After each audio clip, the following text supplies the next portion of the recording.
औज़ु बिल्लाहि मिनश शैतानिर रजीम बिस्मिल्लाहिर रहमानिर रहीम। अस्सलाम वालेकुम। क्या इमरान खान तनहा रह गए? आज मेरा ख्याल है कि मैं तफसील के साथ इमरान खान साहब की पॉलिटिक्स, उनका पार्टी के अंदर जो उनका सेटअप है या पार्टी की मैनेजमेंट है उसके ऊपर, और ओवरऑल जो मुल्क के अंदर महंगाई जिसकी वजह से फैली है वो सारी चीज़ें जो है उसके ऊपर मैं सोच रहा था कि मैं थोड़ी बात करूं। और ये थोड़ी मेरी बात लंबी हो जाएगी और मैं आपसे दरख्वास्त यही करूंगा कि अगर आप इसको मुकम्मल तौर पे इसका एनालिसिस जानना चाहते हैं, न्यूट्रल एनालिसिस जो मेरे ख्याल के मुताबिक है, वो अगर आप जानना चाहेंगे तो इस वीडियो को पूरी को देखें।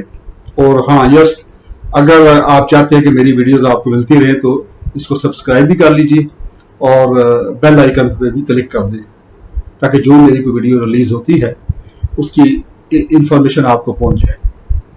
अब देखें कि हमें ये देखना पड़ेगा कि इमरान खान जो है उन्होंने 22 साल पहले, इलेक्शन से पहले 2018 के जो जिदोजहद की, बड़ी लंबी जिदोजहद, और एक नई बात लेके वो सामने आए जिसमें उन्होंने कहा था कि दौड़ एक पाकिस्तान। फिर उसके बाद उन्होंने कहा जी कि यहाँ पे वो जो लोग हैं उनको शामिल नहीं किया जाएगा जो मुख्तलिफ हुकूमतों के अंदर जो स्टेटस को के हामी है, तो इसको स्टेटस को तोड़ा जाएगा। उनके इस नारे ने अवाम के अंदर बड़ी पजीराई हासिल की। और आप देखिए कि शुरू में जो पीटीआई की अगर हम ऑर्गेनाइजेशन देखें तो उसके अंदर नए चेहरे बहुत सारे थे, यंग चेहरे भी, तजर्बाकार भी इसके अंदर शामिल थे लोग, लेकिन वो लोग जो सियासत में पहले नहीं गिरे, मेजोरिटी वो लोग थे। तो 2013 के इलेक्शन हुए, 2013 के इलेक्शन में चूंकि खातिर कामयाबी नहीं मिली, फिर इमरान खान साहब किसी ने मशवरा दिया कि इलेक्टेबल जो है उसको शामिल करें।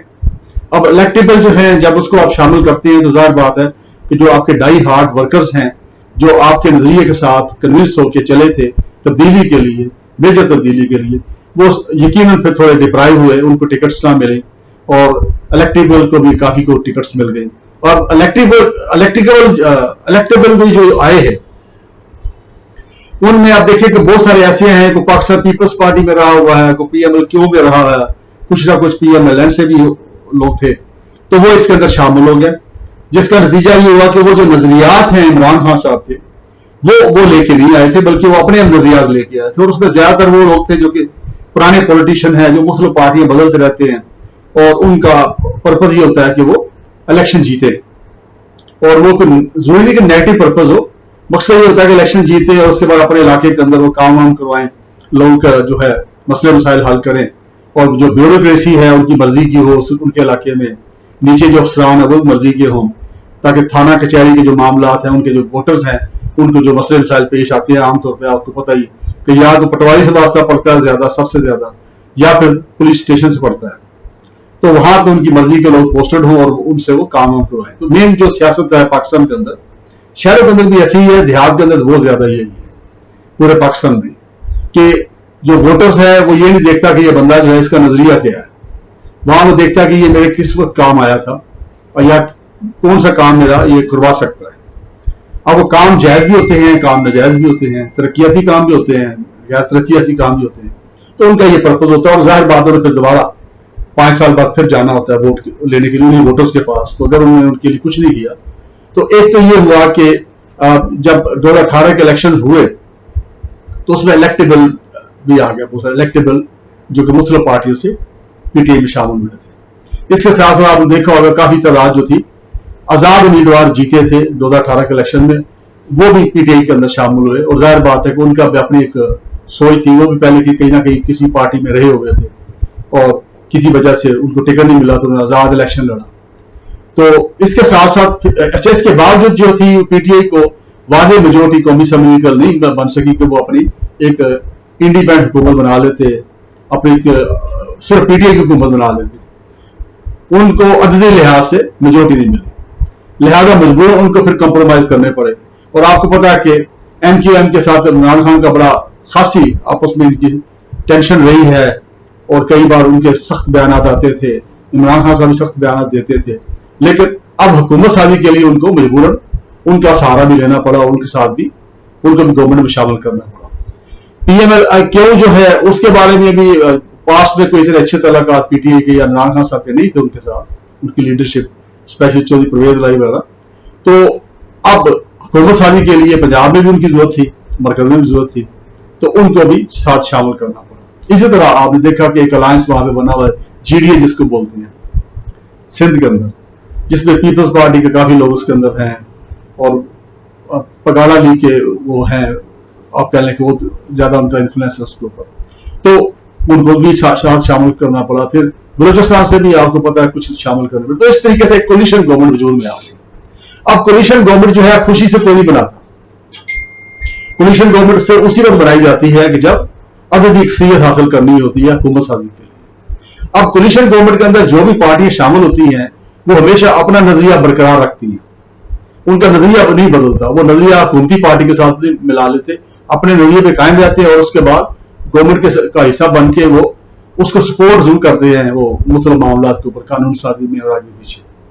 तो ये एक तो ये सिलसिला हुआ। और दूसरा ये कि इसके बावजूद सैंड के अंदर बिल्कुल कोई अक्सरियत नहीं थी पीटीआई की, और कौमी असेंबली के अंदर भी सिर्फ सिंपल मेजोरिटी बन सकी और वहां पर भी 2/3 मेजोरिटी नहीं बन सकी, जिसकी वजह से कॉन्स्टिट्यूशनल अमेंडमेंट की जा सकती और उससे जो बड़ी तब्दीली जो कहा जाता है वो की जा सकती थी। एक तो ये स्टार्ट में ये एक हो गया सिलसिला। अब उसके बाद आ जाता है सूबे। सूबे जो है इसमें पंजाब के अंदर उन्होंने एक नो आमोज जो है शख्सियत को वजीर आला पंजाब बना दिया, उस्मान बुज़दार साहब को। उस्मान बुज़दार साहब जो हैं उनका एडमिनिस्ट्रेटिव या हुकूमत साजी का एक्सपीरियंस नहीं था, कईयों का नहीं होता, कई लोग फ्रेश आते हैं सियासत के अंदर, पहली बार आ रहे होते हैं, लेकिन आके वो अपने आप को फिर कुछ अर्सा लगा के सेटल कर लेते हैं। लेकिन जो इतलात हैं, इवन पीटीआई के जो लोग हैं, जब हमारे साथ मेरे साथ मुख्तलिफ टीवी चैनल्स के ऊपर प्रोग्राम करते हैं, तो अब ऑफ द रिकॉर्ड जब हम बातचीत करते हैं तो वो अभी तक वो भी सेटिस्फाइड नहीं है उनकी परफॉर्मेंस के ऊपर, क्योंकि वो ब्यूरोक्रेसी को मुतमईन नहीं कर सके, ब्यूरोक्रेसी के साथ उनका वो बन नहीं पाया, रबत नहीं बन पाया, उनसे काम नहीं ले पा रहे। और आपने देखा कि फ्रीक्वेंटली चीफ सेक्रेटरी भी ट्रांसफर हुए हैं, आईजीज भी ट्रांसफर हुए हैं, उसकी वजह यही है। अच्छा, उसके बाद फिर ये है जी कि जो केपी के अंदर आपने देखा कि पिछले 2013 के इलेक्शन के बाद चीफ मिनिस्टर खटक साहब थे, आपको इल्म है, तो खटक साहब जो है अब वो वजीर दिफा बन गया, फेडरल में आ गए, और वहां पे अब जो चीफ मिनिस्टर बनाए गए वो भी आप कह लें कि बुज़दार साहब जैसे तो नहीं है, लेकिन बार वो भी उस तरीके से जिसको होता है ना ग्रिफ्ट करना। अब जो सूबे के अंदर पार्टी को ग्रिफ्ट करना है, ये काम होता है चीफ मिनिस्टर्स का वैसे ना। जैसे अगर हम दौर देखें इसका मियां नवाज शरीफ साहब का, तो सूबे के अंदर जब ये खुद चीफ मिनिस्टर थे तो मुझे अच्छी तरह याद है कि शहबाज शरीफ जो थे वो डिफेक्टो चीफ मिनिस्टर ही होते थे वहां पे। आमतौर पर ब्यूरोक्रेसी के मामला में वो वही दखल अंदाजी कर रहे थे, उनकी पोस्टिंग ट्रांसफर मामला जो थे वो वही देख रहे होते थे। लेकिन उसके बाद जब प्राइम मिनिस्टर बने नवाज शरीफ साहब, तो वो सूबे में चूंकि चीफ मिनिस्टर थे और सगे भाई थे, उनको हमदर्दी भी थी अपने भाई के साथ, तो उन्होंने दिल जमी से सूबे के अंदर सूबाई पार्टी को संभाल के रखा। एमपीएस को, एमएनए जो पंजाब से तलक रखते थे, उनके मामला भी देखते रहे, उनको उन्होंने बिल्कुल इंटैक्ट रखा। तो इस तरह एक आसानी रही मियां नवाज शरीफ साहब के साथ। अच्छा, अब रहा सवाल इमरान खान का, तो बुज़दार जो है वो चूंकि अभी अपने आप को नहीं सही संभाल पाए अभी तक, जो कि इतलात है उसके मुताबिक, तो कोई भी उनकी जो परफॉर्मेंस है उसके ऊपर सेटिस्फाइड नहीं है। तो उन्होंने पार्टी जो ग्रिप है सूबे के अंदर होनी चाहिए थी चीफ मिनिस्टर की, वो कायम नहीं कर सके। अपना एक वो जो इमेज है वो वहां पे उन्होंने कायम नहीं किया, और जिसकी वजह यह है कि अब इमरान खान साहब को पंजाब की जो पॉलिटिक्स है सूबे की, और वहां से जो बिलोंग करते हैं एमएनएस और एमपीएस, उन तक भी खुद ही जाना पड़ता है या उनके साथ खुद मामला करने पड़ते हैं। वेयर एज के ये काम है चीफ मिनिस्टर पंजाब का, जो कि पीटीआई का आप कह लें कि मेंबर है। इसी तरह केपी के अंदर आप देखिए कि वहां पे जो चीफ मिनिस्टर है वो उस तरह ग्रिप नहीं कर पाए, और जो खटक साहब हैं वो वहां पे अभी तक उनका जो लॉबी है, और बल्कि अभी पिछले दिनों ये बात चल रही है कि वहां पे कोई 20-22 का उन्होंने ग्रुप भी बना लिया है खटक साहब ने, और वो जो है इस वक्त वहां पे उन्होंने क्या लेके एक प्रेशर ग्रुप के तौर पे, जैसे जहांगीर तरीन साहब ने पंजाब के अंदर एक ग्रुप बना लिया था, उस तरह का ग्रुप उन्होंने बना लिया। अच्छा, इसी तरह यहाँ पे पंजाब के अंदर उसका वो ग्रिप नहीं थी। मुख्तलिफ जो आप कह लें रीजन जो है सूबे के या डिवीजन है, वहां पे वहां की पॉलिटिक्स के अंदर वहां के एमएनए जो एमपीए जो है जो पीटीए से बिलोंग करते हैं, पहले तो ये होता था कि जो चीफ मिनिस्टर होते थे सूबे के अंदर वो दूसरी पार्टी के लोगों को भी वो शामिल कर रहे होते थे अपनी पार्टी के अंदर। اب موجودہ چیف منسٹر ہے، یہ آپ کہہ لیں کہ اپنی پارٹی کو سنبھالنے کے لیے بڑا مشکل نظر آ رہا ہے بظاہر. ابھی پچھلے دنوں جو افواہ چل رہی تھی جس کی اگر سے تردید آ گئی ہے کہ یہ گورنر پنجاب جو ہیں انہوں نے اور علیم خان صاحب جو ہیں یہ ایک الگ گروپ بنا رہے ہیں. ٹھیک ہے، تو یہ اس طرح سے چل رہے ہیں. اب ان ساری چیزوں کو عمران خان کو خود دیکھنا پڑتا ہے. اب اس میں جو ڈیلیما کیا ہوا، جو میں سمجھ پایا وہ یہ ہے کہ عمران خان صاحب اکیلے ہیں ان وفاق کے اندر بھی. اب آپ دیکھ رہے ہیں جس طرح قیمتیں بڑھ رہی ہیں، پٹرول کی پرائس یعنی 15 دن پہلے 5 روپے بڑھا دی ہے، پھر 4 روپے بڑھا دیے. اب اس کے اوپر پھر آپ کو پتا ملٹی پلائنگ افیکٹ ہوتا ہے، تمام کمیونٹیز کے اوپر تمام کی پرائس بڑھتی ہیں. فارماسیوٹیکل جو ہیں یا دوائیاں جو ہیں اس کی قیمتوں کا جو حال ہے، جو پہلے کو 335 روپے یا 36 روپے کی تھی وہ 20 ٹیبلٹس کی پیکنگ، اب وہ 590 کی ہوئی. یہ 2 مہینے کے اندر ہوا یہ سب. تو اسی طرح آپ گیس کے اندر جو ہے بل بہت بڑھ گئے ہیں. حالانکہ گیس سب سے سستی ہوتی تھی، اب گیس کے بل جو ہے وہ بجلی کے بل جو جیسی ہو گئے، بجلی کے بل جو ہے وہ بھی اس طرح ہو گئے ہیں.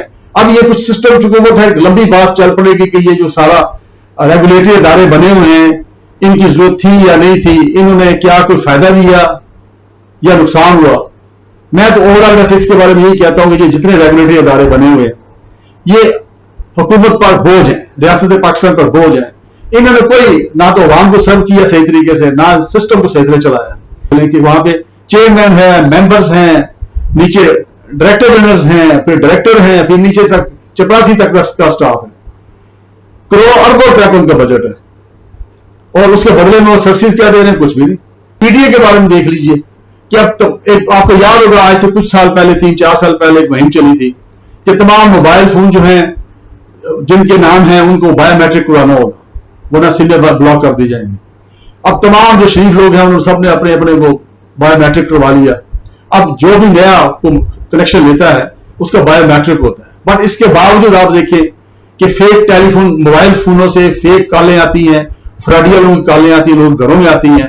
وہ کوئی کہتے ہیں آپ کا بینک اکاؤنٹ فریز ہو رہا ہے، یہ انفارمیشن دے تو ہم اس کو ایکٹیویٹ کر دیتے ہیں. اس طریقے سے ان کے وہ پیسے جو ہیں بینک میں پڑے وہ سارے لوٹ لیتے ہیں. اسی طرح کبھی وہ بیس انکم اسکیم کا کہتے ہیں جی آپ کے اتنا پیسے نکل آئے ہیں، کبھی وہ کہتے ہیں فلانا انعام آپ کا نکل آیا ہے. تو وہ موبائل فون سے آ رہے ہیں اور پاکستان موبائل نمبر ہے.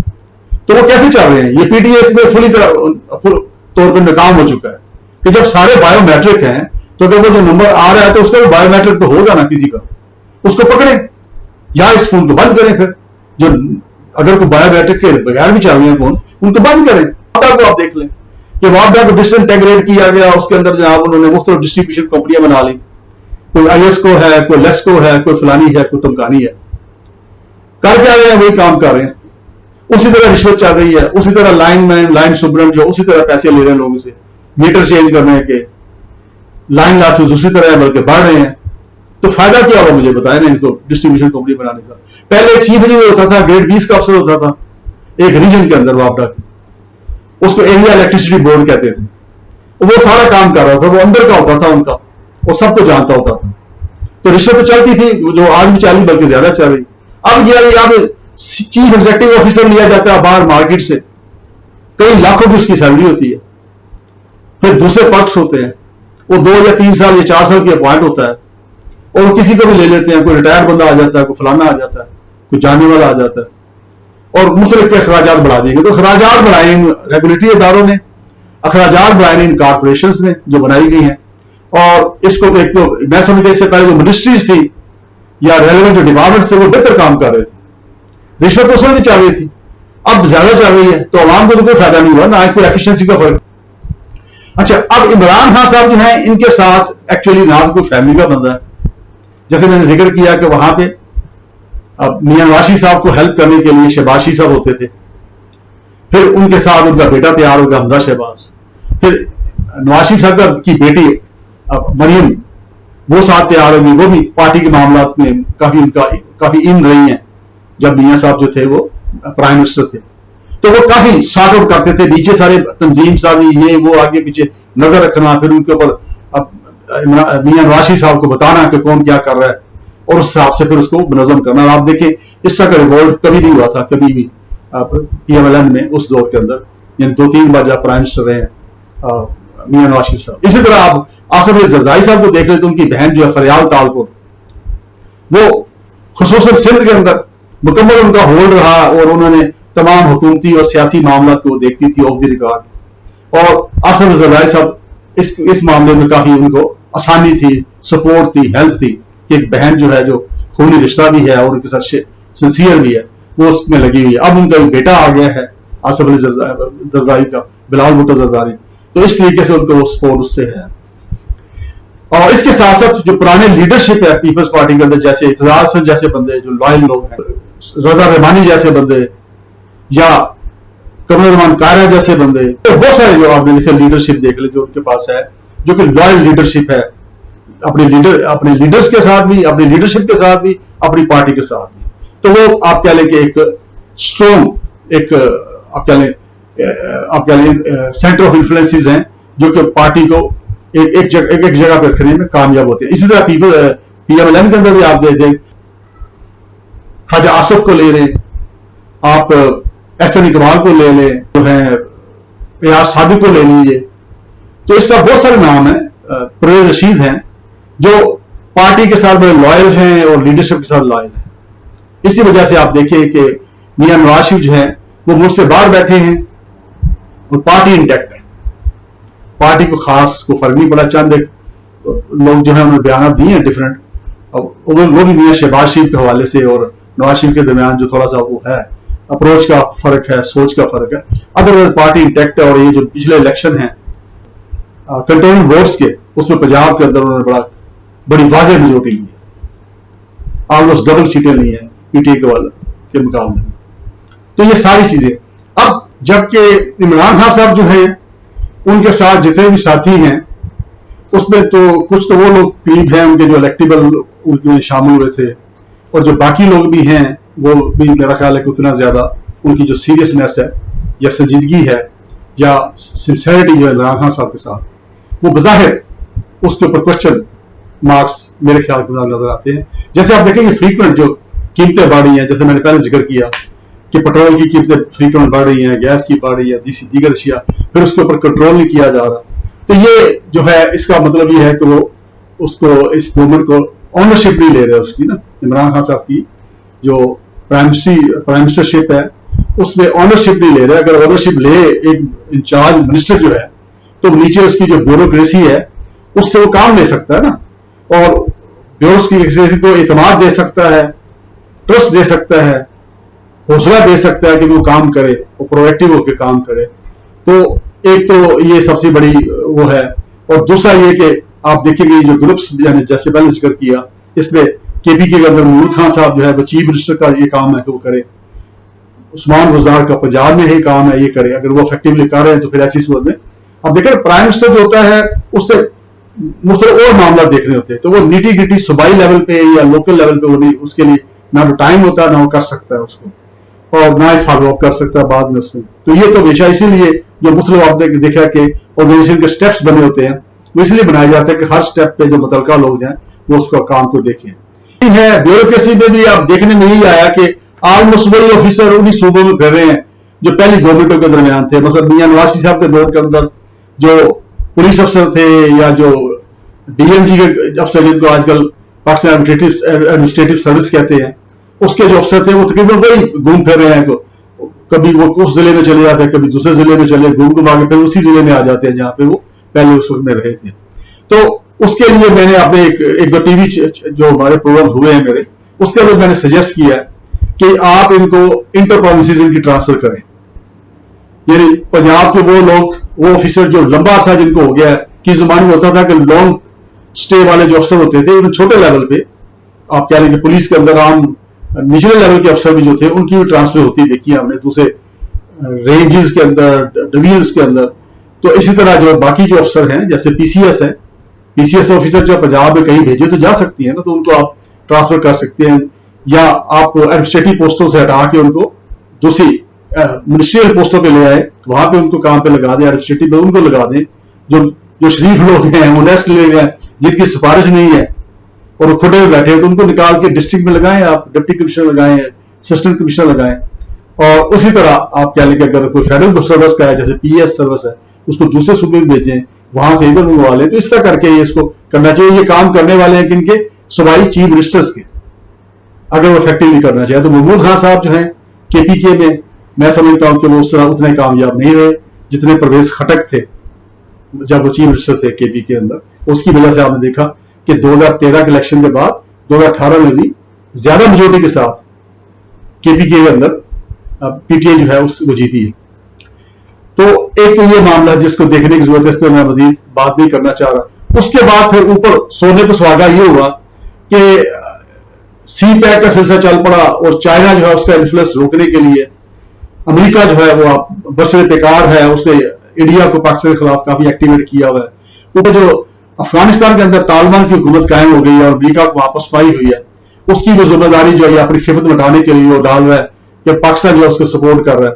تو اب وہ کہتے ہیں اس پہ سینکشن لگائی جائیں. تو اس طریقے سے, اور پھر دوسرا یہ کہ عمران خان صاحب سے جب انہوں نے وہ فیسلٹیز مانگی کہ ان کے جو ہمارے جو بیسز ہیں پاکستان کی کچھ بیسز ہیں اس کو استعمال کرنے کی, امریکن جو فورسز ہیں اس کو اجازت دی جائے تاکہ وہ آپریشن کر سکے اگر ضرورت پڑے افغانستان کے اندر طالبان کے خلاف, جس کا ایبسولوٹلی ناٹ کہہ کہ عمران خان صاحب نے ایک طرح سے تمانچہ مارا اور وہ بھی اب ہضم نہیں ہو رہا. اس کے اوپر بھی آپ دیکھیں کہ مختلف اتحاد بن رہے ہیں ویسٹ کے, ویسٹرن پاورز کے پاکستان کے خلاف. اور آپ دیکھیں کہ کس لیول پہ آ گیا کہ کرکٹ جو ہے اس کو روک دیا گیا. یعنی نیوزی لینڈ کی ٹیم یہاں آئی ہوئی ہے, حالانکہ گیمز جو ہوتی ہیں یا ثقافت جو ہوتی ہے یہ کہتے ہیں کامن ہوتی ہے سب کے لیے, پوری قوموں کے لیے یہ کامن ورثہ ہوتا ہے. فنکار یا کھلاڑی یہ سب کے لیے ہوتے ہیں, لیکن اس میں بھی وہ پولیٹکس لے آئے اور وہاں پہ ان کو واپس بلوا کے چھوڑا اس کو, اور انگلینڈ کا جو کرکٹ ٹیم میں آنا تھا اس کو کینسل کروا دیا. تو اس لیول پہ امریکہ یا امریکہ کے جو اتحادی ہیں جن کو خیف افغانستان کے اندر جو وہاں سے وڈرال ہوا ان کا اس طریقے سے, اور اس کے ساتھ ساتھ جو CPEC جو ہے وہ اس کا جو ایک بلاک بن چکا ہے جس کو لیڈ کر رہا ہے چائنا, پھر رشیا ہے, پھر ترکی ہے, پھر پاکستان ہے, پھر ایران ہے, پھر آپ کہہ لیں تاجکستان ہے, ازبکستان ہے, ملیشیا, انڈونیشیا بھی اس میں شامل ہونے جا رہے ہیں. تو یہ ساری وہ اسٹیٹس ہیں. تو اس سے وہ تھریٹ, اکانومی کی تھریٹ فیل کر رہا ہے امریکہ اور ویسٹرن پاور کی. یہ اکانومی ادھر آ جائے گی, اکانومی ڈریون ہو جائے گا. ظاہر بات ہے جو فائنینشلی اکنامیکلی جو ملک اسٹرانگ ہوگا وہ سپر پاور ہوتا ہے, نیکسٹ سپر پاور وہی بنے گا. تو اس کا ان کو خطرہ ہے. اس میں اب یہ ہے کہ وہ انڈیا کو چائنا کے سامنے کھڑا کرنا چاہتا ہے. لیکن جو لداخ کے واقعات پچھلے ہوئے ہیں اس میں انڈیا جو ہے اس کی جو ٹانگیں وہاں پہ وہ کانپتی رہی ہیں, اور ظاہر بات ہے کہ اس کی ٹانگوں میں جان نہیں ہے, لیکن اس کا بس اگر چلتا ہے تو وہ چلتا ہے. نہتے کشمیر کے اوپر جو انڈین آکوپائڈ کشمیر ہے, اور اسی طرح پاکستان کے خلاف اس کا بس چلتا ہے. آئے دن کوئی نہ کوئی وہ وہاں سے دہشت گردی کروا رہا ہے. ان کا جو کلبھوشن یادو ہے جو ایک ان کا انٹیلیجنس ایجنسی کا آفیسر ہے, اس نے کنفیس کیا, بہت سارے معاملات بتائے اس نے کہ کس طریقے سے پاکستان میں ٹیررزم اس کے تھرو انڈیا کروا رہا تھا. تو یہ ساری چیزیں روبے روشن کی طرح یہاں ہیں. اب یہ سچویشن بن گئی, یہ تھوڑا اوور آل جو میں نے بتا دیا کہ اصل میں اس میں ایشو کیا ہے عمران خان صاحب کی گورنمنٹ کے ساتھ. اب کرنا کیا چاہیے؟ میرے پچھلے آپ نے چند اگر ٹی وی پروگرام دیکھے ہوں گے اور کچھ میری ویڈیوز بھی دیکھی ہوں, اس کے اندر میں ہمیشہ یہ سجیسٹ کرتا رہا ہوں کہ دیکھیں اس وقت عمران خان صاحب کو تھوڑی خوش قسمتی ان کی یہ ہے کہ دونوں پارٹیاں جو ہیں وہ اس وقت پوزیشن میں نہیں ہے کہ ان کو ٹف ٹائم دے سکیں. ان کے اوپر نیب کے کیسز بھی ہیں اور دیگر باتیں بھی ہیں, لیکن اچھا اب کوئی ایسی قوت سامنے ہے نہیں ہے جو کہ متبادل سامنے آئے. لیکن پتہ کو نہیں چلتا, بعض بار ایسے جب حالات ہوتے ہیں جیسے اب یہ پیٹرولیم پرائسز جس طرح بڑی ہیں, جس حساب سے لوگوں کے اندر جس طریقے سے پریشانیاں پیدا ہوئی ہیں اور لوگوں نے جو ریئیکٹ کیا ہے کنٹرولمنٹ بورڈز کے الیکشن کے اندر اپنی جو رائے ظاہر کی ہے, اور انہوں نے PTI کو آپ کہہ لیں کہ سب سے بڑے صوبے کے اندر بڑی بری طرح ناکامی ہوئی ہے جہاں پہ ان کی صوبائی حکومت بھی ہے. تو یہ چیز جو ہے یہ آگے بڑھے گی میں سمجھتا ہوں, اور آگے جو اگر بلدیاتی الیکشن یہ کروائیں گے تو اس میں ان کو مزید ذرا واضح ہو جائے گا اس کا. اور پھر 2023 کے جو الیکشنز ہیں اس میں کوئی زیادہ امید نہیں دیکھ رہا اگر یہی حالات رہے. تو اب کرنا کیا چاہیے؟ کرنا یہ چاہیے کہ عمران خان صاحب کو اپنی جو ایک تو صوبوں کے اندر جو ان کی لیڈرشپ ہے اس کو ریویو کرے, اگر ضرورت پڑے تو ریپلیس بھی کر دے, کوئی حرج نہیں ہے. بیوروکریسی کے افسر چینج ہو سکتے ہیں, بڑے بڑے افسر چینج ہو سکتے ہیں, تو وزیر بھی چینج ہو سکتے ہیں, چیف منسٹر بھی چینج ہو سکتے ہیں, اس پہ کسی اور کا آزما کے دیکھ لیں, کسی اور بندے تجربہ کر کے آزما کے دیکھ لیں, ہو سکتا ہے حالات بہتر ہو جائیں. اور اس کی آسانی, اس کا فائدہ پھر کیا ہوگا, عمران خان صاحب کے لیے خود آسانی پیدا ہوگی, کیونکہ وہ فرنٹ جو ہیں صوبوں کے اندر صوبائی جو لیڈرشپ ہے وہ سنبھال لے گی, تو عمران خان صاحب پھر فوکس کر سکیں گے وفاق کی طرف, اور انٹرنیشنل جو پولیٹکس ہے اس کے اوپر وہ کر سکیں گے. تو ایک تو یہ کریں, پھر اس کے بعد وفاق کے اندر بھی وہ آپ ریویو کریں. اگرچہ کولیشن گورنمنٹ کی وجہ سے ان کے پاس بہت کم آپشنز ہیں, لیکن پھر بھی جہاں کیا کہتے ہیں right person at right job, اس کی وہ کوشش کریں اور ان کے باس کو ان کے اوپر توجہ دے, اور ان سے آپ کیا پرفارمنس ان کی دیکھیں, اور عوام سے نہ کٹے. ابھی مجھے لگ رہا ہے کہ عمران خان صاحب جو کافی حد تک عوام سے ڈائریکٹ کٹ گئے, بٹ ٹی وی شیوی کے انٹرویوز میں یا اس طرح کے جلسے جلسے میں وہ ضرور جاتے ہیں, لیکن ادروائز جو عوام کے ساتھ کوئی رابطہ جو ہے وہ ان کا اتنا نہیں رہا جو پہلے ان کا ہوتا تھا. تو جب عوام کے ساتھ رہیں گے تو پھر عوام کے مسائل کا پتہ چلے گا. ابھی تو ہو سکتا ہے کہ جو ان کے ساتھ ساتھ جو لوگ ہیں چند ایک جو ان کے قریب ہیں وہ سب اچھا کی رپورٹ دیتے ہو, وہ کہتے ہیں جی عوام بڑے اچھے ہیں, جی بالکل خوش ہے آپ پہ. تو جبکہ ایسا سچویشن گراؤنڈ پہ نظر نہیں آتی. جو ہم اینالسٹ جو ہیں, ہم جو اینکرز ہیں, ہم جو دیکھتے ہیں, چونکہ ہم عوام کے اندر بھی رہتے ہیں, تو وہ سچویشن ڈفرنٹ لگتی ہے. اس لیے آپ کہہ لیں کہ being honest with Imran Khan صاحب, میں ان کو یہ کہوں گا عوام کے ساتھ وہ رابطہ کریں, عوام کے ساتھ ملنا جلنا شروع کریں. بہت زیادہ مجھے پتا کہ زیادہ نہیں مل سکتے, چونکہ پرائم منسٹر کی بہت ساری مصروفیات ہوتی ہیں, لیکن جہاں ممکن ہو, جہاں اپرچونٹی ملے, وہ ان کے مسائل جاننے کی کوشش کریں. ڈائریکٹ ٹیلی فون شیلی فون پہ اچھا ٹھیک ہے, وہ بھی ہو جاتا ہے, لیکن اس سے وہ صحیح بات نہیں ہوتی. بعض کا کچھ کہہ نہیں سکتے. مہنگائی کا جو طوفان ہے, ڈالر کو آپ دیکھ لیں, کس 170 کراس کر گیا. اس کو کم از کم 20 روپے نیچے آنا چاہیے, اور پھر اس کا امپیکٹ بھی نیچے آئے. اسی طرح آپ دیگر معاملات ہیں, ٹیکس ہے, ٹیکس کو ریویو کریں کہ ڈبل ٹرپل ٹیکس لوگ دے رہے ہیں. دیکھیں نا, جی ایس ٹی جو ہے وہ ہر بندہ دے رہا ہے, چاہے وہ فائلر ہے یا نہیں بھی ہے. کوئی چیز خریدتا ہے اس کو ٹیکس دے رہا ہے. اچھا, اس سے پہلے اگر وہ کوئی فائلر ہے تو پہلے وہ اپنی انکم کے اوپر ٹیکس دے چکا ہوتا ہے. اس کے بعد جب اس سے وہ شاپنگ کرتا ہے تو اس پہ مزید ٹیکس دیتا ہے جی ایس ٹی کی شکل میں. تو ڈبل ٹیکس ٹرپل ٹیکس وہ دے رہے ہیں. آپ ٹول پلازے دیکھ لیں, آپ موٹر کو دیکھ لیں, اب وہ 1000 روپے کا تقریباً ہو گیا ایک بار اسلام آباد سے لاہور جانا. اب یہ بہت زیادہ ہے. مطلب اس سے ایک طرف پیٹرول کی قیمتیں اتنی زیادہ ہیں, دوسری طرف یہ ٹول پلازوں کے ریٹ اتنے زیادہ کر دیں گے تو پھر کیا کریں گے عوام. عوام کے پاس بڑے, عوام تو نہیں کہیں سے IMF سے کوئی قرضہ لے رہے نا, نہ ان کو کوئی پیکج مل رہا کسی ملک کی طرف سے. عوام کے پاس تو وہی ذرائع آمدن ہے جو عام ہے. پھر اس کے بعد ایک طبقہ آپ دیکھیے کہ EOBI employees old age benefit institution ہے, اس کے بہت سارے بڑے ملازمین ہیں جو پرائیویٹ سیکٹر میں رہے, ورکرز میں ہیں اس کے اندر زیادہ. ان کی اب پینشن پتہ کتنی ہے, 8500 مہینے کا, جو منیمم ویج سے بھی کم ہے. جو ورکرز کی منیمم ویج ہے اس سے بھی وہ کم ہے. اب وہ کیا کرے, اس کی تو توجہ نہیں دی. سرکاری افسران کی یا سرکاری ملازم کی طرح پینشن جو ہے پھر بھی ہر بجٹ میں کوئی نہ کوئی بڑھ جاتی ہے, لیکن ان کی طرف کوئی فوکس نہیں ہے. اور 8500 میں اگر مجھے بتائیں کہ آپ روزانہ صرف روٹی کھائیں 3 ٹائم, تو روٹی کھا کے دکھا دیں, نہیں ہو سکتا. اس کی تو یہ وہ معاملات ہیں, چھوٹے معاملات ہیں جس کی تو توجہ دینے کی ضرورت ہے. مجھے امید ہے کہ اللہ تعالیٰ مدد کرے گا اور پاکستان کے حالات بہتر ہوں گے, تاکہ پاکستان کے عوام جو ہے ان کی جو مشکلات ہیں اور ان کے جو مسائل ہیں وہ حل ہو سکیں. مجھے اپنی دعا میں یاد رکھیے. بہت شکریہ. السلام علیکم.